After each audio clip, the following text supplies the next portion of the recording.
This is the garden department head of the Woodbridge Home Depot, Logan Nielsen. I will be interviewing about Home Depot's inventory system. So, what system of inventory does Home Depot use? So at Home Depot, we use a perpetual inventory system. And how do you implement that in this So store? the way it gets implemented here is we have what's called vendors for a multitude of different products. They actually rent out spaces here, and what they do is they come in every so often, check on their products. They'll make them look nice, organize them.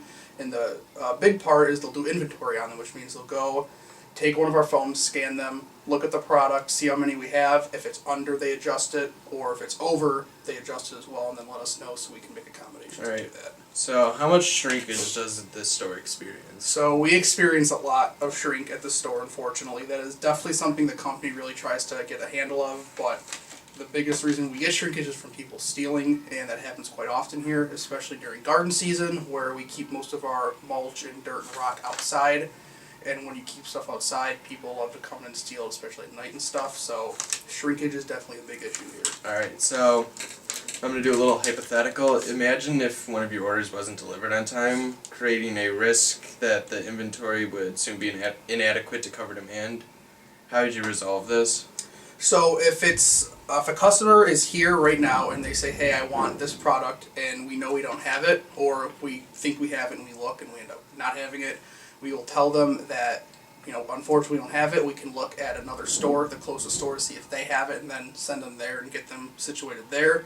If not, we can do what's called a will call, and that means we'll take the customer's information and they'll pay for it, and then once we get it in, we take however much they want to the side, call them, and they come pick it up. Alright, so how would you protect inventory from such occurrences?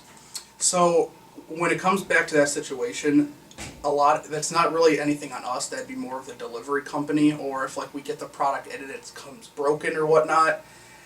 So when it comes to protecting it, when it comes to the store level, that's not really something we can control. That'd be more something when it comes to the distribution center or the people in store handling it or people putting it on the truck. But we try our best to avoid that, obviously, but not really something we can control. Alright, so on the flip side, what actions would you take if you found that you're actually carrying too much inventory? So too much is also something we deal with a lot here. So there's two ways to deal with it. At Home Depot we have a system called shelf maintenance credit. So what we can do is we scan the product. If it says it's shelf maintenance available, it means we can scan it and take off however many extras we don't need. Then we can send that back to the vendor, and we get credit for that and don't get penalized.